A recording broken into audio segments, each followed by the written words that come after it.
bienvenue sur la chaîne RC Mumuse. On est avec Chris Circus, ok, quelqu'un que je respecte beaucoup pour son travail depuis des années, qui est pionnier dans la photo, dans le fait de couvrir des événements au national et à l'international. C'est le seul qui nous ramène des images et des lives également en dehors du territoire français. Et on va aborder un petit peu son histoire, son parcours. Ce qu'il va faire sur le indice aussi, c'est une discipline qui lui est chère, je le sais. Et puis on parlera aussi des possibilités et de ce qui est prévu par la fédération pour couvrir les CF brushless. Comment tu vas? Ça fait plaisir de te recevoir. Ben pareil, ça fait plaisir de te voir, ça fait un petit moment. Ouais, c'est vrai, j'ai pas mal bossé en dehors et ça n'a pas forcément été simple. Mais écoute, on est là, on est content de se rencontrer. En plus, tu as un super combo là, toi aussi tu as upgrade ton matériel. Alors, l'aventure elle a commencé quand toi? Parce que tu es un photographe officiel des RCGP. Ouais, moi j'ai commencé la photo il n'y a pas très longtemps. Au début c'était ma femme qui prenait les photos. Ah ouais? Ouais, moi je faisais que du rédactionnel. J'ai commencé Circus RC News il y a 9 ans et demi. Et j'ai commencé la photo réellement il y a 7 ans, 7-8 ans. Ouais. Bon après il y a eu les 2 ans de break du Covid, donc ça fait 5 ans que je fais de la photo en cumulé. Ouais, ça a été une aventure assez rigolote d'essayer de faire une sorte de néo-buggy à la française au départ. Ouais. Et ensuite, en travaillant pour néo-buggy, ça m'a donné l'opportunité de reproduire un peu la même chose en fait sur le site internet parce que Néo allait s'arrêter, malheureusement. Et entre-temps, j'ai développé des qualités apparemment assez intéressantes dans la photo qui font que je suis presque maintenant plus connu comme photographe en fait réellement que comme rédactionnel, puisque je mets des news sur Circus tous les jours, et puis effectivement je suis amené à aller sur des courses en France, donc comme le championnat de France micro, un 8e qu'on a derrière nous, sur du brushless, on en parlera peut-être tout à l'heure, sur du 1/10e également comme à Lyon où j'étais il n'y a pas très longtemps, parce qu'effectivement c'est une catégorie que j'ai découvert et en tant que retraité c'est une catégorie qui va m'apporter, on va dire ça comme ça. Et ensuite beaucoup de courses internationales en fait, c'est ça qui est rigolo avec Circus, c'est que c'est français.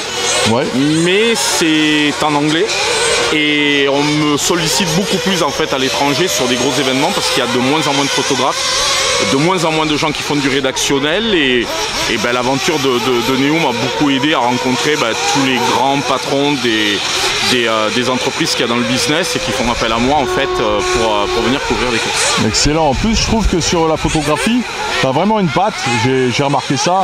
Tu as une façon il y en a certaines que tu retouches, parce que tu incrustes les logos, il y a peut-être des partenaires en rapport avec le site internet également. Et j'aime vraiment beaucoup ce que tu fais en shooting photo, c'est vraiment appréciable. Merci beaucoup. C'est carré, c'est pro en fait, ça se voit maintenant. On essaye, après la photo tu le sais, ça reste quelque chose qui est très compliqué, très difficile, les conditions ne sont pas tout le temps là, la lumière, les réglages de l'appareil, etc. Et encore plus en mouvement, j'ai vu les derniers shootings que tu as fait avec le nouveau combo aussi, c'est pas mal, c'est prometteur. Ouais, c'est pas mal, bon après il faut que je découvre pas mal de trucs, ça n'a rien à voir du tout avec celui que j'avais avant. Mais c'est plutôt chouette. Après oui, ça fait également partie du fait qu'on me sollicite, c'est-à-dire qu'il y a des gens qui aiment bien en fait mon style de photo. Non écoute, on le voit après, les photos sont demandées, on les retrouve après sur les profils d'un peu tout le monde. Ça le fait bien et c'est la meilleure récompense. C'est très cool. Bon, ça c'est cool. Donc voilà, pour moi tu es un des pionniers. Tu as démarré avant que ça bouge sur les chaînes YouTube. Il y a eu pas mal de chaînes RC françaises qui ont démarré sur YouTube, dont la nôtre. Et au fur et à mesure, nous on s'est spécialisé aussi, on avait de l'attrait pour la compétition et c'est là qu'il y a des enjeux, il y a du sport et puis il y a des belles bagarres et du spectacle. Et c'est vrai qu'on a besoin de médiatisation et d'avoir quelqu'un comme toi qui puisse nous ramener des choses d'ailleurs. Tu chroniques aussi l'actualité matos sur Circus RC. Ouais, je l'ai fait pendant un moment en vidéo. Là ça va, je pense, revenir un peu parce que justement il y a beaucoup de demandes parce que c'est en anglais. Alors il y a des gens qui en faisant un petit clic font traduction et puis en fait ça traduit quand même, je suppose, apparemment au niveau des retours relativement bien. Mais effectivement le fait est que j'ai des contacts privilégiés, donc comme je le disais avec pas mal de marques et que ça m'amène à avoir des news avant beaucoup d'autres sites. C'est parfois des trucs un peu trompeurs dans le sens où c'est tellement justement en avance par rapport à ce qui va se passer dans l'actualité que le matériel en question n'est pas encore disponible. Ça peut des fois poser problème. Je fais un peu le service après-vente avec des gens qui me contactent en me disant je veux telle chose, où c'est qu'on peut l'avoir dans un mois quand ça arrivera du Japon ou des États-Unis. Et ça fait un peu partie de ce que j'appelle le SAV, mais qui est normal, enfin moi ça me dérange pas. Bon, c'est le côté de preview aussi, c'est bien d'avoir des previews. Ouais, non, mais c'est carrément bien. Et puis, je veux dire, ça fait vraiment partie du jeu. Et puis, moi, je suis pas sectaire. Enfin, je veux dire, je mets ce qu'on m'envoie. Il y a un tri qui peut être fait si c'est pas, comment dire, si ça correspond pas un peu à ma politique ou quoi. Mais à la base, une politique, tout ce qu'il y a de plus relax et normal. Enfin, la même qu'il y avait sur Neo Buggy ou Red RC, quoi, par exemple. Tu pilotes aussi en indice? Ouais, je pilote le indice. En fait, ça a été une découverte assez rigolote. J'ai reçu un colis que j'ai cru d'un admirateur caché au départ. Qui était un colis d'assaut aux États-Unis avec une voiture à l'intérieur pour me remercier en fait du boulot que je faisais. Génial. Et ouais, c'était carrément génial. Je m'y attendais pas du tout. Ouais. Et j'ai acheté un combo et comme j'habite pas loin de Toulouse, je suis allé embêter Farid là, Ben Mohamed, qui est le président du club de Fenouillet, qui a une piste qui est vraiment géniale. Ouais, je l'ai essayé aussi. On est allé une fois rouler là-bas. Oui, on a dit c'était top. Ouais. Extra. Et en fait, en gros, j'y ai pris goût. Je trouvais que c'était une catégorie où c'était facile d'avoir une voiture qui soit performante, enfin pour mes doigts, que c'était quelque chose qui était sympa aussi à monter, ça se montait très facilement, l'installation électronique, on peut faire un truc propre sans être un fou de la soudure ou quoi, enfin avoir quelque chose de plutôt beau, parce que j'accorde pas mal d'importance à la beauté mécanique pour avoir envie de bricoler ma voiture. Et en fait après j'ai redérouillé un peu mes petits doigts et en fait je m'éclate vraiment beaucoup. Tu faisais des lives aussi sur Facebook, je trouvais pas mal avec interview et actu aussi. Ouais, alors ça je l'ai fait aussi pendant un temps. Le truc c'est que j'avais l'impression un peu que ça c'était un peu redondant, c'était toujours un peu la même chose. J'ai aussi fait énormément de lives écrits au début de Circus avec des tas de gens, Yushi Kanai, Jared Thibault ou des gars comme ça. Mais au bout d'un moment j'ai arrêté, je crois au bout de 2 ou 3 ans, parce qu'en fin de compte quand on a fait vraiment le tour, il faut attendre, mois d'après mois, quelques temps pour que l'actualité fasse qu'il y ait besoin de retourner vers ces personnes-là. Et paradoxalement, après, j'avais repris avec quasiment que des personnes françaises parce que je trouvais qu'il y avait une actualité qui était riche, avec beaucoup de mouvements. Je me souviens que des gars comme Jérôme Sartel étaient passés à plusieurs reprises parce qu'il était devenu team manager en même temps pilote de Chessworth et Donuts Racing. Je sais que j'avais invité à plusieurs reprises Thomas Musso qui avait une vision en fait des choses qui étaient intéressantes, qui en fait se désintéressait un tout petit peu du championnat de France et du coup il préférait mettre un peu son argent dans des courses à l'étranger pour miser un peu plus sur des courses fun et qu'il faisait rêver que de faire des courses françaises où il saturait un peu. Donc c'était sa vision des choses. Il y a des gens qui ont trouvé que c'était très bien et d'autres non, mais en tout cas c'était son point de vue. Et donc ça le regarde, bien sûr. J'essaye de trouver des façons d'aborder les choses qui soient le plus intéressant possible pour intéresser les gens. Moi le but du jeu c'est que les gens qui font de la RC continuent d'en faire et que bien sûr ceux qui regardent aient envie d'en faire comme toi. On a la même motivation effectivement. La motivation elle est là. Après j'essaye de faire des contenus de qualité, c'est ce qu'on m'a appris à faire sur Neo Buggy, de pas mettre tout et n'importe quoi et de bien choisir son sujet, la qualité des photos, etc. Et j'essaye de reproduire ça quel que soit le domaine d'activité où j'essaye de faire quelque chose. Là-dessus, t'es au top, il n'y a rien à dire, à l'unanimité. Et puis la Fédé, alors cette année, c'est toi qui peux nous couvrir donc en live, initialement prévu, les championnats de France brushless. Ouais, alors ça tombe bien que tu m'en parles parce qu'il y a pas des mises au point, mais certaines choses, je pense qu'il faut remettre un peu dans leur contexte parce que j'ai entendu pas mal de trucs. J'ai pas participé aux discussions parce que ça aurait pas été forcément très poli, mais en tout cas un truc qui est sûr c'est que les chiffres que vous avez vus sont totalement faux, les plus gros en tout cas, que j'aimerais bien. Par contre s'il a fait des m'écoutes je suis preneur. Non en fait le projet en gros est venu de Jérôme Sartel, il faut quand même lui rendre hommage là-dessus. Il a une vraie vision là-dessus, je suis complètement d'accord. C'est quelqu'un qui est très impliqué dans le modèle réduit en général mais qui aime beaucoup le brushless, qui aime d'ailleurs des catégories comme par exemple le Truggy qui est pas forcément très très populaire en France, qui a eu je pense un coup de cœur en venant sur un RCGP en Italie l'année dernière si mes souvenirs sont bons, où il s'est rendu compte de l'émulation qu'il pouvait y avoir entre les photos, le live, etc. La façon dont c'était ficelé qui donnait en fait quelque chose de complet, qui permettait de bien couvrir en fait un événement.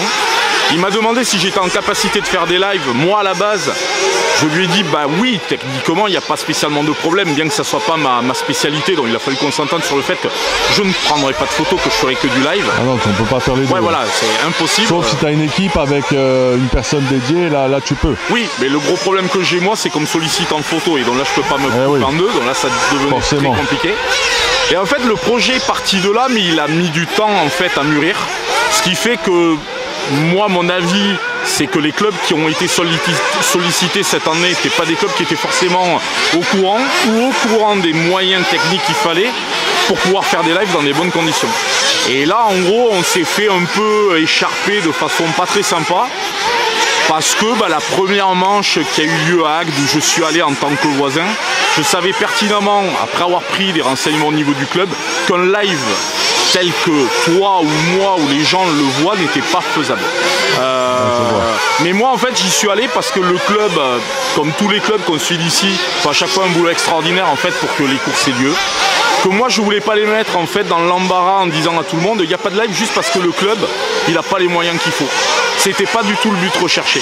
Mais il se trouve qu'après les avoir vus, on a déterminé qu'au niveau de l'endroit où je pouvais être placé, l'endroit en question qui devait être couvert au cas où il y ait des intempéries, ce qui en plus de ça a été le cas, et les moyens qu'il fallait techniques pour qu'il y ait un live en bonne et due forme qui se fasse n'étaient pas réunis, tout simplement.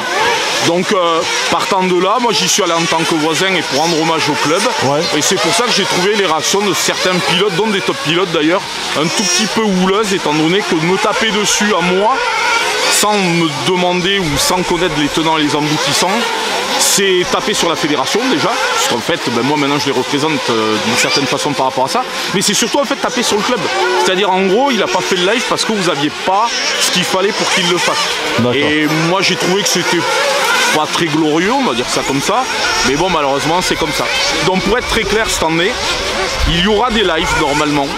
Je dis bien normalement parce que comme je vous l'ai dit au début, ça dépendra en fait des moyens techniques qu'ont les clubs pour nous recevoir. Un endroit placé en hauteur, qui soit à l'abri, la possibilité d'avoir un réseau internet qui permette de diffuser. Un écran. Un écran, le fait d'être relié donc, au comptage. Exactement. Pour avoir en fait le classement en temps réel et pour pouvoir faire des commentaires. Obligatoire ça. Voilà, ça tous les clubs ne l'ont pas et on en est conscient. Ouais, Agde en fait partie par exemple, mais c'est pas un problème en soi. C'est juste que, alors qu'aucune annonce officielle a été faite, les gens ont fantasmé en fait sur des tas de choses sans savoir que par exemple mon contrat si ça se trouve commencer l'année prochaine. Ah ouais. Alors c'est pas du tout le cas, mais je veux dire ça aurait très bien pu être quelque chose puisqu'en fait c'était basé sur du vent. Donc là cette année, pour être tout à fait clair, il n'y a que les clubs qui pourront nous recevoir qui auront un live. Et l'année prochaine, la fédération s'est engagée à trouver des clubs qui, eux, auront les moyens matériels et techniques de nous recevoir pour qu'il y ait des lives comme les gens, moi-même, veulent qu'il y ait en France. Il y a le LMA qui a mis une plateforme spéciale pour nous avec un écran. Tu as le pain. Le circuit du pain aussi, là où il y a qui se rapproche de la fédération. Exactement. Je pense que ça peut être quelque chose de ces deux clubs ont fait un gros effort là-dessus. Tu as ta plateforme à hauteur, tu as ton écran à disposition. Voilà. Mais il y a des trucs, alors je peux comprendre que les gens ne le sachent pas, que même à la fédé on ne le sache pas, le problème il est pas là. Justement, c'est pour ça que j'en parle. Moi en fait, en gros, j'ai peut-être la seule part de responsabilité à la limite que j'ai là-dedans, consiste à dire que j'ai pas dit vraiment à la fédé quels étaient le minimum en fait qu'il fallait. Oui. Parce que moi ça me semblait, j'allais dire évident peut-être par la force des choses, etc. Et voilà, tous les clubs sont pas en capacité de nous recevoir, c'est pas grave. La somme de toute manière, vous en doutez bien, qui va mettre à louer à moi et à Vincent Régnier, puisque bien sûr la somme en plus de ça, même la plus importante est à couper en deux. Ouais. C'est bien sûr quelque chose que voilà quoi. Enfin, qui est une somme en plus de ça qui est complètement, j'allais dire, basique. Même en se basant sur une somme, je crois, d'à peu près 1000 € par manche de CF. Si on compte les déplacements, surtout à 2 € le litre d'essence, le prix d'un hôtel et la bouffe, à la fin, on se partage quoi avec Vincent? Peut-être 400 €, 200 par tête de pipe pour 2 jours non-stop de boulot. Ouais. On a connu des structures que je ne vais pas citer, mais juste avant la mienne, où les sommes étaient bien plus importantes et personne n'a rien dit. Bon. Donc c'est un peu dommage, mais bon, en tout cas, ça va se faire. Je pense qu'il y a une concertation à avoir au préalable, avec aussi les pilotes élites, avec tous ceux qui veulent être acteurs sur ce sujet. Je pense qu'il y a un truc à faire. Tout seul, moi j'imagine qu'il ne sera pas possible de tout faire avec la vision qu'on a, du résultat et du rendu audiovisuel. Et je pense que la bonne voie à prendre, c'est celle-ci. Moi, c'est mon opinion. C'est un peu là, pour l'instant, on tâtonne un peu, quoi. C'est-à-dire que Trackix Open n'avait pas du tout la même vision la même vision. C'était pas eux, c'était la fédération qui leur demandait des choses vraiment très précises. C'était de mettre en avant, en fait, certaines catégories.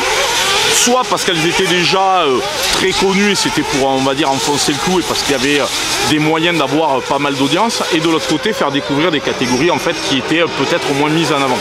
Nous le deal est uniquement avec la catégorie en 8e brushless, donc ça là-dessus il n'y a pas de problème. Et ensuite voilà, ça amène à évoluer. On fait en fait au départ vraiment un essai pour voir vraiment ce que ça donne. Et comme je le dis et je le répète, quand les conditions au niveau des clubs sont réunies pour que ça se fasse, il ne faut pas taper sur les clubs, ils y sont pour rien.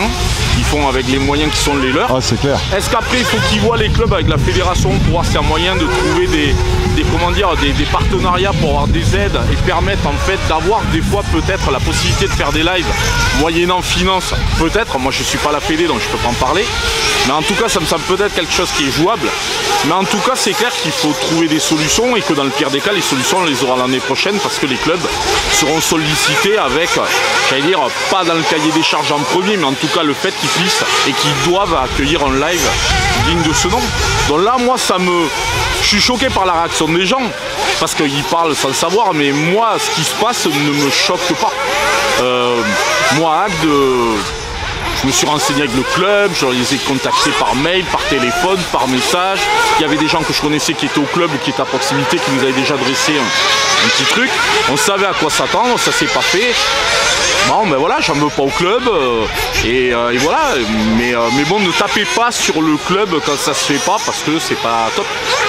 C'est pas génial quand on voit tout ce qu'ils font, comme là ce club par exemple, alors que les pauvres ont des conditions météo juste... Ouais, ce matin et demain ça risque de continuer à être compliqué. Ouais voilà, ouais, et c'est pas une raison j'allais dire pour taper dessus quoi. Mais bon après voilà, ça fait malheureusement pas partie du truc, mais une fois que ça sera lancé, ça sera oublié, enfin bon ça va se mettre en place et puis après ça sera nickel. Et rien n'est fermé et définitif, il suffit de s'écouter, de s'entendre un peu, voilà. Et ça peut faire avancer le truc. Hein. Après je veux dire, on n'est pas, enfin il n'y a pas de vol, il n'y a pas de machin, il n'y a pas de truc.